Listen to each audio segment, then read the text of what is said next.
Dans un monde rationnel, banal et prévisible, rien n'est plus intriguant, rien n'est plus fascinant et angoissant que le sentiment de mystère qui nous envahit lorsque nous faisons face à l'inconnu. Depuis 1952, des rumeurs persistantes se font l'écho de visites impromptues par de curieux hommes en noir. Illustrés de façon spectaculaire au cinéma, ces MIB, les Men in Black, existeraient-ils vraiment? Un prospecteur amateur de Winnipeg voit se poser près de lui un appareil étrange, près de Falcon Lake. Ce prototype secret va chambarder sa vie. En soirée du 7 novembre 1990, un étrange vaisseau apparaît dans le ciel de Montréal. Policiers et curieux témoignent du phénomène. Hallucination collective, réflexion, illusion d'optique. Les témoins jurent que non. Le 4 octobre 1967, quelque chose s'abîme en mer au large de Shag Harbor, en Nouvelle-Écosse. Un seul ennui. Ce mystérieux appareil n'a laissé aucune trace, ni aucun débris. Ici Michel Dumont. Vous regardez Dossier Mystère.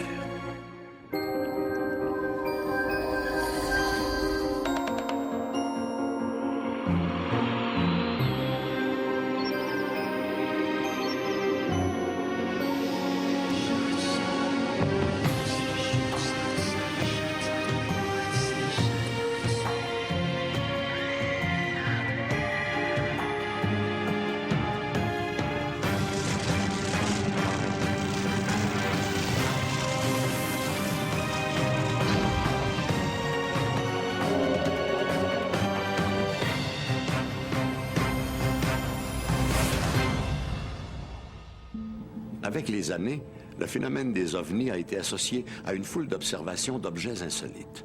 En y regardant de plus près, on constate que le lien entre ces anomalies et les ovnis n'est souvent justifié que par le manque de preuves, plutôt que par des indices irréfutables. Mais au chapitre des phénomènes étranges, l'absence de preuves n'est pas forcément la preuve de l'absence. Le rendez-vous avait été fixé dans un centre commercial de Victoria. 2 jours plus tôt, Grant Braylen a observé un ovni et en a discuté sur les ondes de son radio CB pour apprendre qu'un autre homme de la région, lui aussi, avait été témoin du phénomène. Les 2 hommes ont convenu de se rencontrer pour échanger leurs observations respectives. Mais voilà, l'homme avec qui Grant avait rendez-vous ne viendra pas. Il s'est cassé le bras.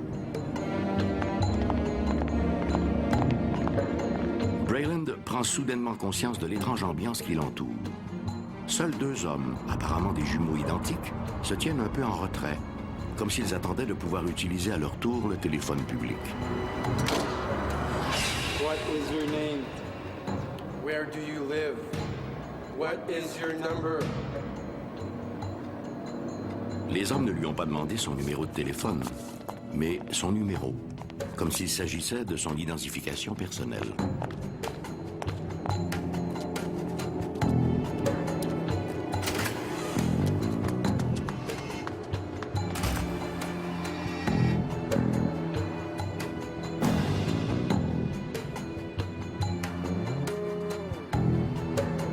Braylen regarde les 2 hommes s'éloigner.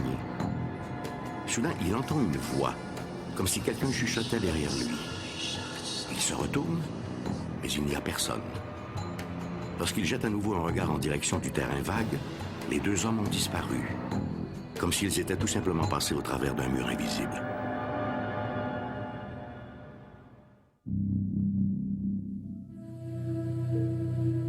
Quoique surprenante, la rencontre de Grant Braylen n'est pas unique dans les annales de l'inexplicable. Depuis les années 1950, de nombreux témoins ou enquêteurs du phénomène OVNI affirment avoir reçu la visite de ces mystérieux personnages en complet sombre. Je pense que les premières histoires d'hommes en noir remontent au début des années 1950. Et elles ont toujours été associées à des affaires de rencontres avec des ovnis. C'est l'aspect le plus sinistre de ces rencontres.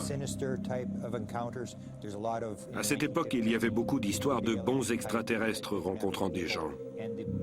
Les hommes en noir étaient en quelque sorte une version des mauvais extraterrestres. Et leur rôle était essentiellement d'étouffer les histoires d'ovnis. C'est un phénomène qui est aussi vieux que l'ufologie.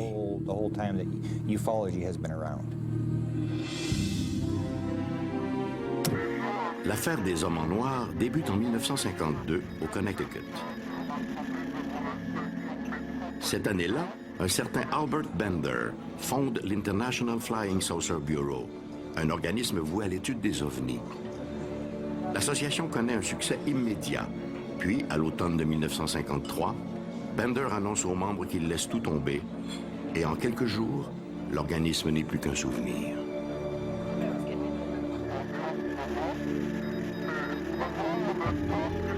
Trois ans plus tard, dans un livre intitulé They Knew Too Much About Flying Saucers, ils en savaient trop sur les ovnis, Gray Barker, un ami de Bender, raconte les raisons qui ont poussé son collègue à quitter l'univers des ovnis.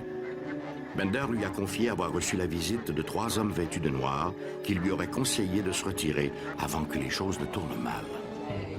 Ces mystérieux personnages visiteraient témoins et enquêteurs pour leur faire savoir qu'on les surveille. Oui, je crois que le gouvernement a exploité le phénomène des hommes en noir pour intimider des témoins. Mais je ne crois pas que cela ait été fait de façon soutenue. Je pense que le phénomène a plutôt été utilisé de manière sporadique, pour oui intimider des témoins, mais aussi pour créer une forme de confusion. Je sais que les gouvernements ont toujours été intéressés par les ovnis, que nous faisons face à une espèce de Watergate cosmique. Par contre, je n'ai trouvé que très peu d'éléments pour valider ces histoires d'hommes en noir. Que les autorités souhaitent savoir ce qui se passe, c'est certain. Les ovnis sont à l'agenda de nombreuses agences de renseignement, et ce depuis fort longtemps. Mais je ne sais trop quoi penser des hommes en noir. Rien ne me force à accepter qu'ils soient des extraterrestres ou des agents à la solde des gouvernements. Je pense qu'ils sont plutôt le fruit d'imaginations trop fertiles, et que ces histoires ont été amplifiées avec le temps. Je n'ai aucune raison de croire à ces histoires d'extraterrestres en costume sombre.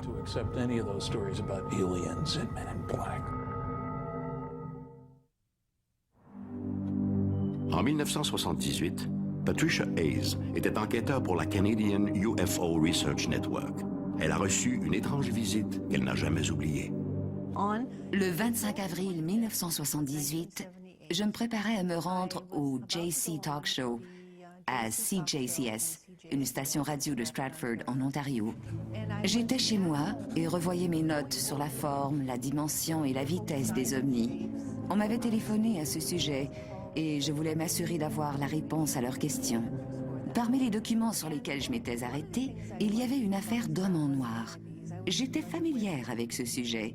C'est à ce moment-là que j'ai entendu quelqu'un frapper à la porte.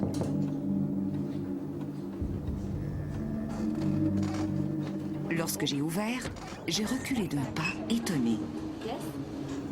Would you like a photograph of your family or children? Sa façon de parler anglais était très saccadée, un mélange presque grotesque et absurde.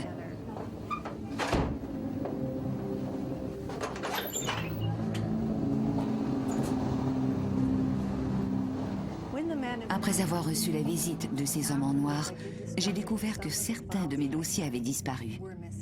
Beaucoup de gens croient que les hommes en noir sont des extraterrestres ayant pris forme humaine. D'autres pensent qu'il s'agit plutôt d'agents du gouvernement qui se manifestent après une observation d'OVNI pour confisquer des documents ou pour intimider et menacer les témoins. Personnellement, je ne sais pas ce que sont les hommes en noir. Par contre, je peux vous assurer que si vous en rencontrez un, vous ne l'oublierez jamais. Par expérience, et je suis dans ce domaine depuis près de 30 ans, je peux parler de 2 incidents où j'ai pu m'entretenir avec des gens impliqués dans des histoires d'hommes en noir. Dans ces 2 cas, il m'apparaît certain que ces personnages étaient des extraterrestres. Je sais qu'il y a toujours ce débat, savoir s'il s'agit d'extraterrestres ou d'agents du gouvernement. Dans ces 2 cas, il s'agissait d'extraterrestres. Il est vrai que les apparitions rapportées d'hommes en noir coïncident étrangement avec l'observation de d'autres événements tout aussi inexplicables. Le 8 octobre 1981, une certaine Anna McRoberts photographiait par hasard un étrange disque argenté près de Kelsey Bay, dans le nord de l'île de Vancouver. La photographie, soumise à une batterie d'expertise, est considérée aujourd'hui comme l'une des plus crédibles de l'histoire des ovnis. Curieusement, la photo de Mac Roberts, prise le 8 octobre 1981, survient à peine 5 jours après l'observation de Grant Breland et 3 jours après son étrange rencontre avec d'inquiétants hommes en noir dans un centre commercial de Victoria. Simple coïncidence? Malgré l'intérêt que soulève le dossier des hommes en noir, aucun enquêteur n'a réussi à ce jour à percer leur identité. Si homme en noir il y a, bien sûr. Il n'existe aucune photographie, aucun document, ni aucun film sur ces curieux personnages. Si les hommes en noir existent, ils sont vraiment passés maîtres dans l'art d'être discrets. Dans les années 1950 et 1960, l'intérêt des gouvernements pour la question des ovnis était notoire. Cet intérêt, souvent auréolé de mystère, a parfois donné lieu à des épisodes nébuleux, d'où probablement toutes ces rumeurs de conspiration et d'hommes en noir. Au Canada, le plus fameux de ces épisodes a un nom, l'affaire Michalak.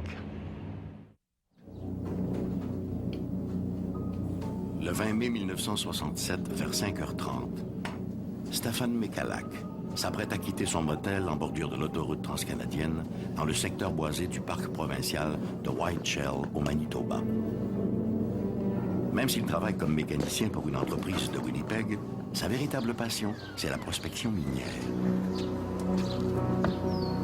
En ce magnifique samedi matin, il compte marcher jusqu'à Falcon Lake, près de la frontière ontarienne, pour y faire un peu d'exploration. En début d'avant-midi, il localise plusieurs rochers qui lui semblent riches en quartz. Il s'y arrête et commence ses investigations. Soudain, vers 12h30, il entend un curieux bourdonnement. En levant la tête, il aperçoit 2 objets de forme oblongue surmontés d'un dôme qui se dirigent vers lui. Un des appareils commence alors sa lente descente pour se poser à quelques mètres du prospecteur pendant que l'autre poursuit sa route vers l'ouest. Vu de plus près, l'engin a plutôt l'allure d'un disque que d'un cigare. De plus, la couleur rougeâtre que l'objet avait en vol fait maintenant place au gris et a un peu l'aspect du métal poli. Pendant plus d'une demi-heure, Michalak observe et dessine l'objet. Cette mystérieuse rencontre de mai 1967 allait marquer Stefan Michalak pour le reste de ses jours. Stefan Michalak émigre au Canada en 1948, après avoir vécu les rudes années de guerre dans sa Pologne natale. En 1967, il travaille comme mécanicien industriel dans une cimenterie. Michalak est un homme rigoureux, honnête et un travailleur acharné qui n'a jamais eu tendance à fabuler sur des êtres venus de l'au-delà. Mon père n'avait pas la moindre idée de ce qu'il avait vu, pas même un soupçon. De prime abord, Michalak croit avoir devant lui un prototype militaire américain. Soudain, un peu à la manière de l'iris d'une caméra, une porte s'ouvre sur le côté de l'engin. Michalak entend alors des bruits, et ce qui lui paraît être des voix. Lorsqu'il a entendu ces voix, il s'est dit « Peut-être ces Américains ont-ils besoin d'aide ?» Il s'est approché et a crié « Hé les Yankees, avez-vous besoin d'aide? Je pourrais vous donner un coup de main pour réparer votre engin. » Les voix se sont tues. Alors il s'est dit « Ce ne sont peut-être pas des Américains après tout. » Et comme il était polyglotte, il s'est adressé à eux en russe. Même chose, toujours pas de réponse. Il s'est approché encore plus de l'engin, qui devait faire 4 mètres de haut, et il s'est glissé la tête par l'ouverture. Il a vu alors une rangée de lumière qui clignotait, un peu comme les voyants des ordinateurs des années 1960-1970. Il n'a pas vu d'autres détails. Par contre, il a noté que les parois de l'engin, du moins à en juger par les coutilles, étaient très épaisses. Il a entendu des bruits. Qu'est-ce que c'était que ces bruits? Il ne pourrait pas le dire. Il n'en avait pas la moindre idée. C'était comme des bruits de voix et des cliquetis. Un mélange de sons. La porte s'est soudainement refermée et l'objet a commencé à tourner sur lui-même. Sur l'un des côtés, il y avait une grille qui s'est retrouvée devant Michalak et d'où est sorti un jet de gaz brûlant. Il a été jeté au sol et ses vêtements se sont enflammés. L'engin a décollé et a disparu dans le ciel. Lorsque l'engin a décollé et qu'il a été atteint à l'abdomen par cette éruption de gaz brûlant, il souffrait terriblement. Mais ce qui est plus important encore, il réagissait physiquement à cette brûlure. Lorsque des gens sont brûlés, la douleur est localisée. Mais lui vomissait, avait des nausées, et la tête lui tournait. C'étaient des symptômes plus proches d'une réaction allergique que d'une brûlure.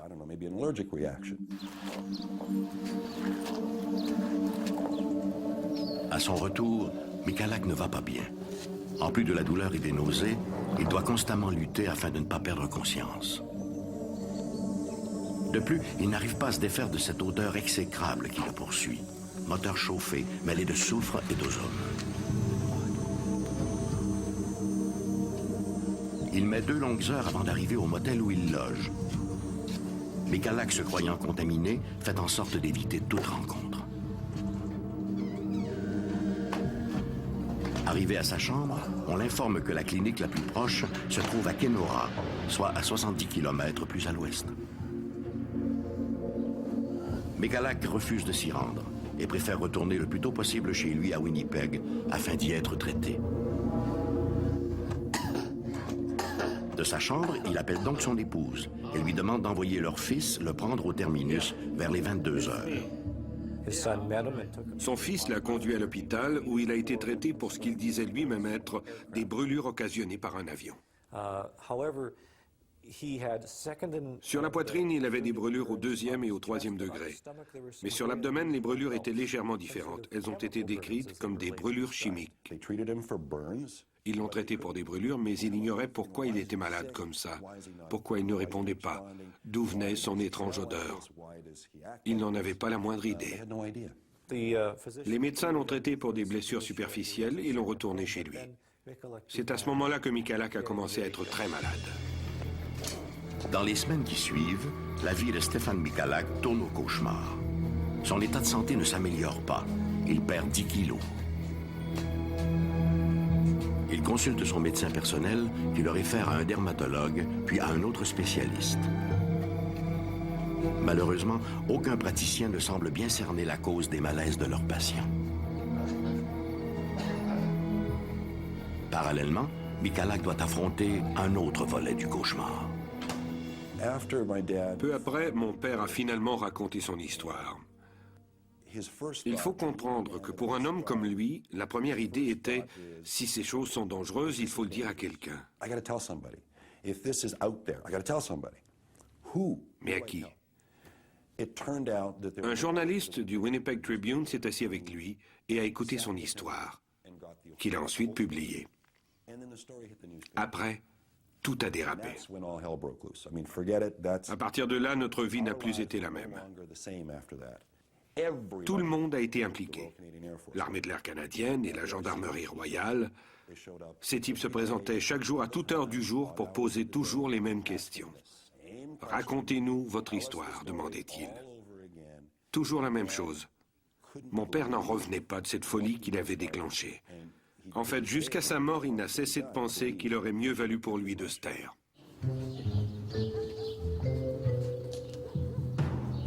Michalak doit composer avec la voracité des médias du monde entier, qui tentent par tous les moyens imaginables d'entrer en contact avec celui qui a touché une soucoupe volante.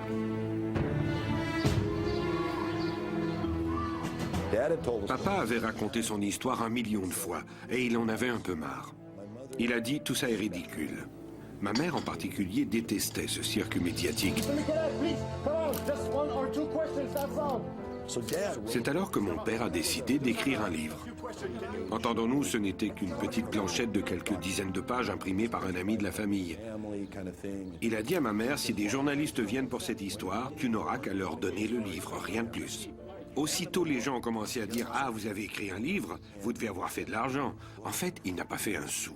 Au contraire, il en a dépensé. Ce qu'il voulait, c'était simplement avoir la paix. De tous les rapports d'enquêteurs à s'être penchés sur le cas Michalak, celui du sergent Bisky est sûrement de loin le plus loufoque.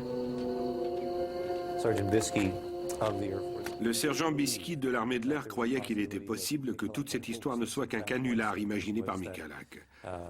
Il a écrit par exemple « Il est possible que Michalak ait eu quelques problèmes dans les bois, qu'il ait fait un barbecue et qu'il soit tombé sur la grille.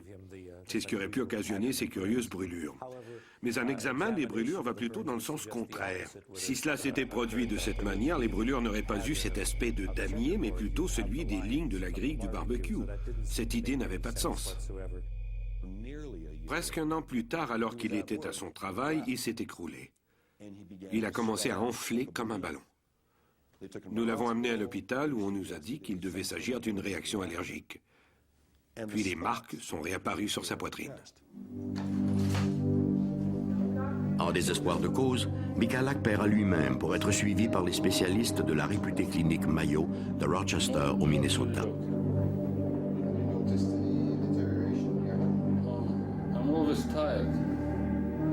Ceux-ci diagnostiqueront d'ailleurs une irradiation de nature inconnue.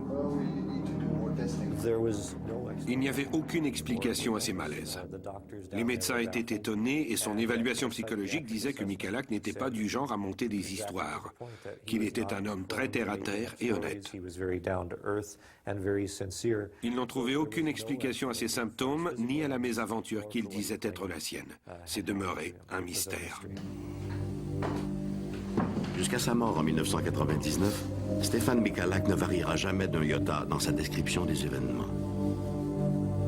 Si cette histoire l'a rendu célèbre, il n'en a jamais tiré profit. Bien au contraire, pendant des années, il a été ridiculisé. Lui qui souhaitait simplement prévenir ses concitoyens d'une menace possible. On peut certes imaginer que Michalak ait monté toute cette affaire, mais s'il s'agit d'une mystification, elle est très complexe. Et elle aurait nécessité une extraordinaire mise en scène. Je n'ai jamais rien vu qui aille dans ce sens. S'il s'agit de quelque chose de terrestre, de domestique, c'est très bien. Cela n'a aucune importance. S'il s'agit d'un engin extraterrestre, c'est très bien aussi. Cela n'a pas non plus d'importance. Ce qui est important pour nous, c'est que cela est arrivé à notre père. Ce type était de notre famille. Pour nous, cela a été beaucoup plus important que de savoir quelle était la nature de cet engin. L'affaire Michalak est sans contredit la plus sensationnelle histoire d'OVNI survenue au Canada. Encore aujourd'hui, on s'interroge sur la nature de cet objet observé par Stefan Michalak. Jusqu'à sa mort en 1999, le prospecteur est demeuré sur l'impression que ce qu'il avait observé était peut-être un prototype secret. Le problème, c'est que depuis 1967, ce prototype n'est jamais réapparu dans l'arsenal militaire des grandes puissances. Et si finalement, c'était tout autre chose? À en croire les sceptiques, les ovnis n'apparaissent qu'au-dessus des régions rurales. Et les témoins ne sont que de pauvres types incapables de faire la différence entre la planète Vénus et un vaisseau extraterrestre. Mais la réalité est bien différente. De nombreuses observations d'ovnis se sont produites au-dessus de grandes métropoles. Quant aux témoins, on compte parmi eux des médecins, des astronomes, des pilotes d'avion et des policiers, comme dans le cas de la place Bonaventure, à Montréal, en 1990.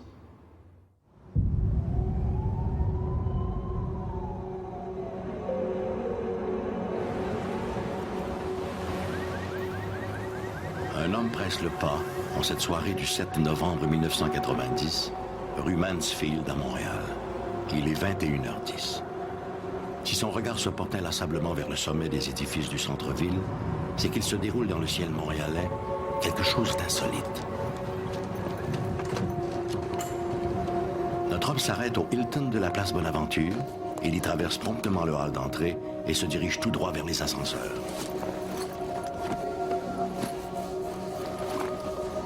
Cet hôtel du centre-ville se distingue par sa piscine fonctionnelle les 12 mois de l'année, aménagée sur le toit de l'édifice. Mais en cette soirée de novembre, il s'y trouve plus de curieux que de baigneurs. Une trentaine de personnes sont là, les yeux rivés sur un étrange objet volant, immobile au-dessus de leur tête.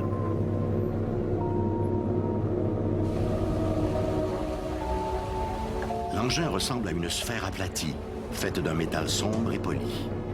Tout autour, des lumières ambres jettent des reflets verts et jaunes à travers les nuages.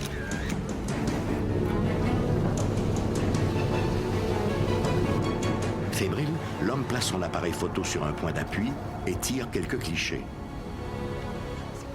Marcel Laroche, journaliste au quotidien Montréal et La Presse, est loin de s'imaginer que ces clichés deviendront les pièces maîtresses de l'une des plus étonnantes observations d'OVNI de l'histoire du Canada.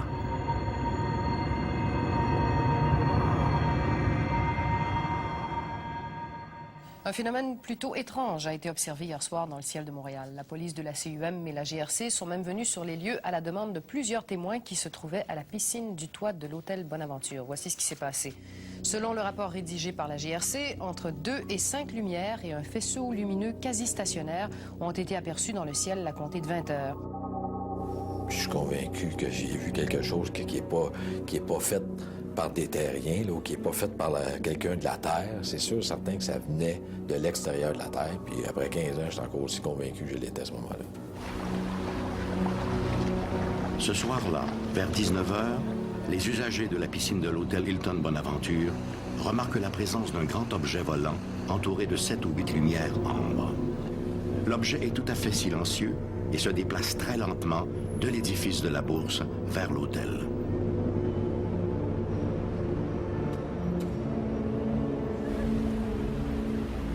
Pour certains, l'apparition rappelle ces ovnis dépeints dans le classique Rencontre du troisième type de Steven Spielberg. Intrigués, ils en informent la direction de l'hôtel. Bientôt, la terrasse grouille d'une agitation particulière.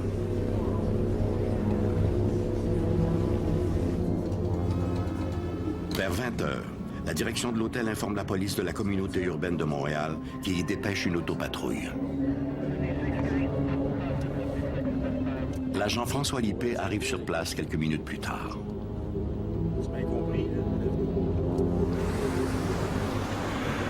Comme tous les témoins qui sont présents, il ne peut que confirmer la présence de l'objet.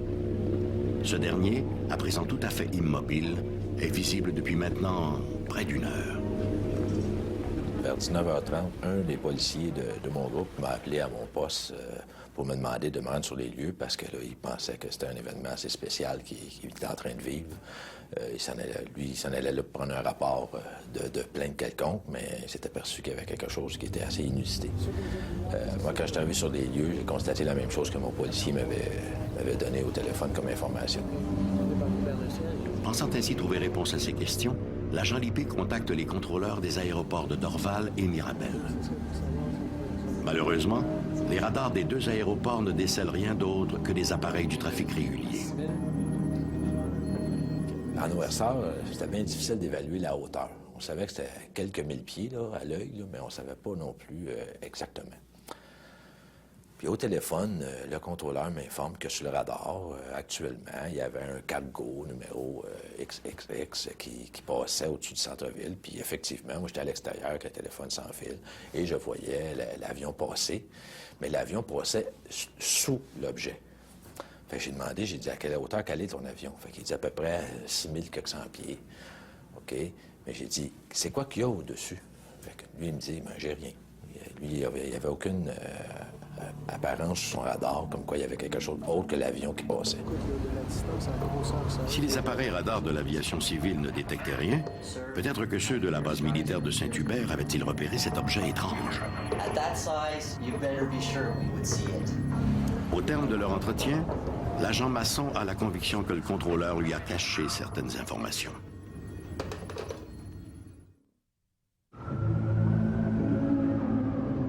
À ce moment-là, il y avait le mille de la Gauchetière qui était en construction, qui avait déjà, lui, ses tours, puis tout le système là, de grues pour monter les marchandises. Lui, il y avait beaucoup de grosses lumières blanches là, pour éclairer le chantier de construction. L'agent Masson ordonne donc que l'on fasse éteindre ces puissants projecteurs. Les grosses lumières se sont éteintes. Et puis, l'objet est resté identique dans le ciel. C'était pas un reflet. Fait que là, j'étais encore de plus en plus sûr que c'était vraiment quelque chose de métallique qui était là, puis c'était très gros. Là, j'ai eu l'idée d'appeler à un moment donné au bureau de la Gendarmerie royale du Canada, qui était dans ce temps-là sur la rue Dorchester à Westmount. Le ciel étant de juridiction fédérale, il existe à la GRC une procédure pour les cas de déclaration d'OVNI. Un agent fédéral fut donc dépêché à l'hôtel sans tarder. J'ai contacté les aéroports et les militaires, j'ai parlé avec le colonel en charge des opérations à la base de Saint-Hubert. On m'a assuré qu'il n'y avait aucune opération militaire en cours. J'ai également vérifié avec les tours de Mirabel et de Dorval pour voir s'ils avaient quelque chose sur leur radar. Là encore, la réponse a été négative. Lui, il a appelé l'armée et lui, il avait probablement un code d'accès, je ne sais pas quoi, mais lui, il a été écouté comme faux. Puis je vous dirais à peu près le temps d'un F-16 ou un F-18 là, qui part de Bagotville, qui passe au-dessus de la place Bonaventure, peut-être 14, 15, 16 minutes. On a entendu, on ne l'a pas vu, mais on l'entendait, avait très bien passé. Et lui, il m'informait qu'il prenait des photos, puis tout ça. Laroche, il est où? Vers 20h45, le chef de pupitre du quotidien Montréal et la Presse propose à Marcel Laroche de faire un saut à la place Bonaventure avant de terminer son quart de travail. Parallèlement, l'agent Luc Morin de la GRC contacte Environnement Canada, où on lui indique que l'épaisse couverture nuageuse à travers laquelle on peut voir l'engin fait entre 1000 et 1500 mètres d'épaisseur. C'était immense, parce que l'évaluation de la hauteur était entre 8 et 10 000 pieds. Puis c'était énorme au-dessus de nous autres. Puis c'était très haut. Puis juste pour un peu situer les téléspectateurs là-dedans, si, exemple, ça aurait eu à atterrir sur la Terre, si on prend, exemple, un stationnement, là, comme le stationnement de la place Versailles, là, je ne sais pas s'il y a eu assez de place pour que ça l'atterrisse puis que ça s'installe là, ou ça se stationne sur un terrain. C'était immense. Vers 22h30, l'objet se déplace vers l'est de la ville. Revenant chez lui vers 23h, Pierre Caumartin va lui aussi apercevoir l'objet. J'ai vu un objet étrange, juste au-dessus de la tour illuminée du stade olympique. L'objet se déplaçait dans le même sens que moi, en direction est. Il paraissait très gros, et je suis sûr que ce n'était pas un dirigeable. Je ne sais pas ce que c'était, je n'ai jamais rien vu de pareil. Caumartin croit avoir affaire à un engin promotionnel bordé de puissants projecteurs. Les lumières étaient très puissantes, très grosses. C'est à partir d'ici que j'ai commencé à entendre le bruit que faisait l'objet. C'était comme une modulation. C'était très rythmé. L'objet se déplaçait aussi de façon très étrange. Il demeurait immobile un instant, puis glissait d'un seul coup, un peu plus bas.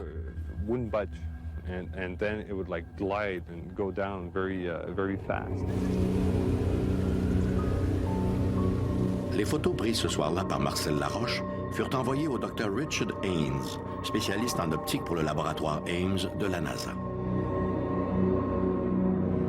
Suite à l'analyse des négatifs de Laroche, le Dr. Haynes conclut que les lumières ne sont pas des reflets lumineux, mais émanent bien d'un objet physique à 3 dimensions. Il en ressort aussi que l'appareil évoluait à une altitude variant entre 1000 et 2700 mètres et que son diamètre était d'environ 540 mètres, soit l'étendue de 5 terrains de football. L'étude réfute donc l'hypothèse de l'aurore boréale ou d'un quelconque phénomène astronomique. Il est malheureusement impossible à ce jour de connaître le résultat des vols de reconnaissance des appareils F-18 de l'armée canadienne. De plus, tous les rapports d'observation de l'appareil, rédigés par les policiers municipaux et par ceux de la GRC, sont devenus dès le lendemain officiellement inaccessibles.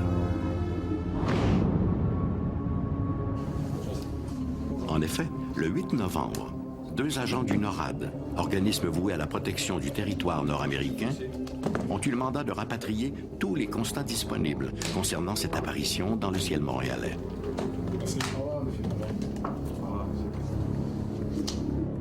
C'est sans plus d'explication que prit fin pour les Montréalais une des plus impressionnantes observations d'OVNI en sol canadien.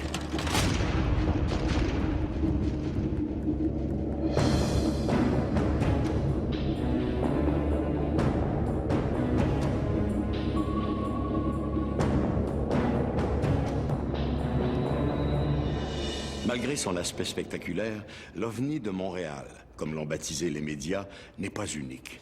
Au début des années 1990, de nombreuses observations d'OVNI ont été signalées au-dessus de Bruxelles, une ville d'1 million d'habitants, et de Mexico, qui, elle, compte 20 millions d'habitants. Mais dans tous les cas, le mystère demeure. Sommes-nous visités par des vaisseaux d'un autre monde? Lorsqu'il est question d'OVNI, on a souvent l'impression que les meilleures histoires viennent des États-Unis. Aux Archives nationales du Canada sont compilées des observations étranges. L'une d'elles relate des événements survenus il y a près de 40 ans dans le port de Shag Harbor, en Nouvelle-Écosse.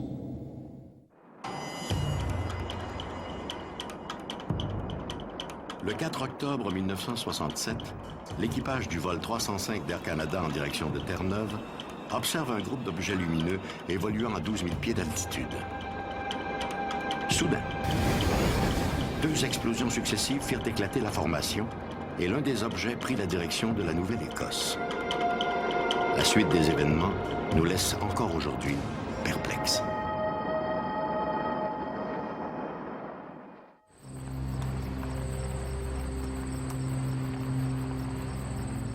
En cette soirée du 4 octobre, vers 23 heures, Laurie Wickens et quelques amis roulent en direction du petit village de Shag Harbor, en Nouvelle-Écosse. Soudain, Wickens fit remarquer à ses compagnons un objet dans le ciel qui semble se diriger directement vers l'Atlantique. Intrigués, les jeunes décident de se rendre jusqu'au promontoire de Irish Moss Plant afin de mieux observer l'objet. Arrivés sur place, Wickens et ses compagnons constatent que l'appareil perd de l'altitude. Il se trouve à 300 mètres du rivage. Les lumières ambre visibles plutôt autour de l'engin font maintenant place à une sorte de phare qui tourne. L'appareil finira par se poser sur les flots. Croyant qu'il s'agit d'un avion en détresse, Wickens décide de se rendre jusqu'à Woods Harbor, d'où il pourra prévenir la GRC, cantonnée à Barrington Passage.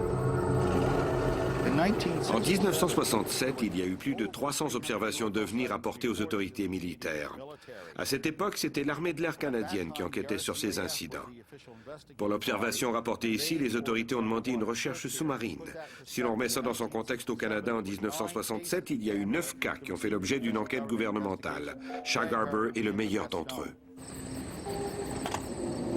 Au bureau de la gendarmerie, c'est le caporal Victor Werbicki qui prend l'appel. Malgré l'aplomb du jeune Wickens, Werbicki reste indécis. Et s'il ne s'agissait que d'un canular de fin de soirée? La voiture de la GRC est arrivée à toute vitesse avec ses gyrophares en marche. La première chose que nous avons pensé, c'est qu'un avion s'était écrasé. Nous avons sauté dans nos voitures et suivi celle de la GRC jusqu'au Irish Moss Plant.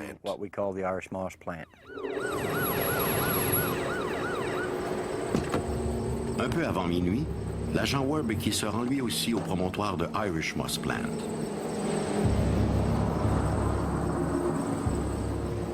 Wickens n'avait pas menti. Quelque chose flotte bel et bien à la surface de l'eau, mais pour combien de temps encore? Lorsque nous sommes arrivés sur les lieux, il y avait déjà une voiture de police. Nous sommes restés là à observer l'objet pendant 4 ou 5 minutes. Puis la lumière s'est éteinte. A-t-elle plongé sous l'eau? Est-elle allée ailleurs? Je l'ignore. Cette chose a disparu sous l'eau, ou bien de son propre gré, ou bien parce qu'elle a coulé. À ce moment-là, personne ne pensait à un ovni. On croyait plutôt qu'un avion s'était abîmé en mer. On s'inquiétait sur le sort des survivants ou s'il y avait des victimes. La GRC a alors réquisitionné 2 bateaux de pêche pour aller voir s'il y avait des survivants ou des débris, quelque chose du genre.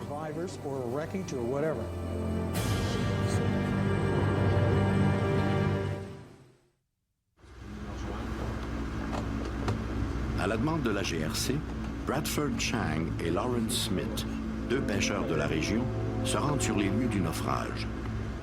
Pendant près d'1 heure, les 2 hommes sillonnent la baie, mais ils ne trouvent rien, ni épave, ni survivants. Vers minuit 45, un patrouilleur des gardes côtières informe les 2 pêcheurs qu'aucun avion commercial ou privé n'est porté manquant. Dans les heures qui suivent, 6 autres bateaux de pêche vont se joindre aux recherches, mais en vain. L'objet tombé dans la baie de Shag Harbor n'a apparemment laissé aucun débris. Toutefois, aux environs du point de chute, les chercheurs naviguent dans une étendue de mousse jaunâtre qui dégage une forte odeur de soufre. Nous avons cherché toute la nuit jusqu'à ce que les plongeurs de la GRC prennent le relais le lendemain matin.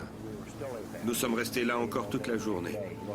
On espérait trouver des débris ou quelque chose dans l'eau, peu importe de quoi il s'agissait. Mais nous n'avons rien trouvé.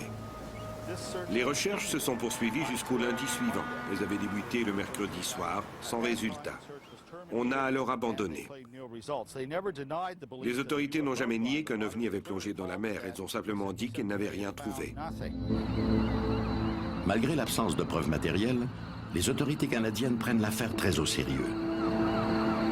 L'incident est même communiqué aux enquêteurs du projet Colorado, une commission d'enquête sur les ovnis parrainée par l'armée de l'air américaine. Nous n'avons aucun doute que cet objet a été suivi au radar. Pour l'instant, nous ne pouvons que nous appuyer sur des éléments anecdotiques ou faire des associations. Il est clair que ce soir-là, quelque chose s'est amené au-dessus du Canada, faisant route vers Shag Harbor. Mais nous ne pouvons pas le prouver.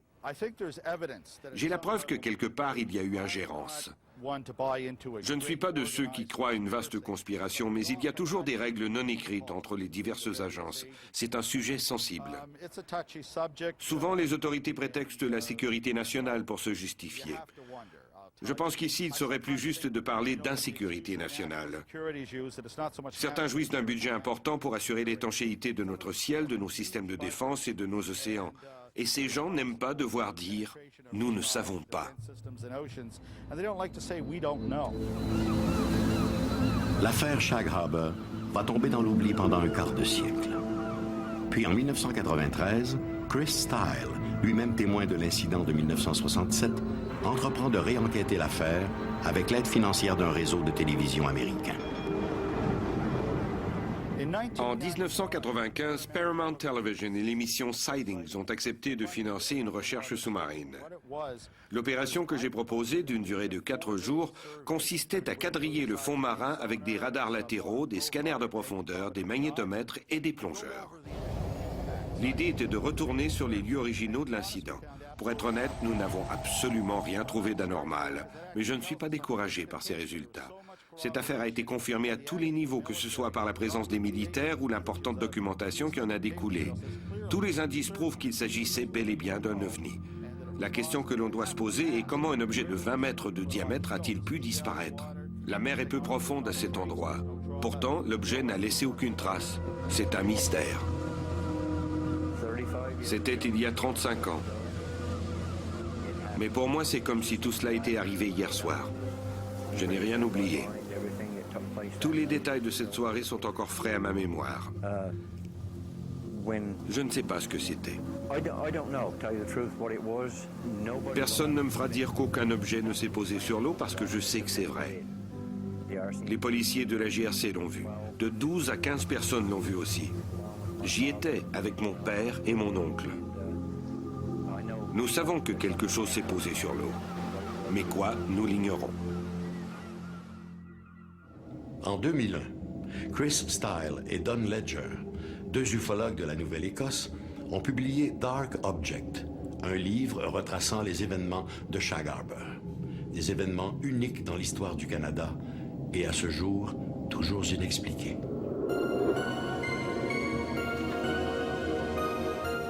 Quand l'inconnu ébranle jusqu'à notre confiance en ce monde, notre imagination s'emballe. Mais les vrais mystères, ceux qui défient toutes les explications rationnelles, ne sont-ils pas une porte ouverte sur la véritable connaissance ?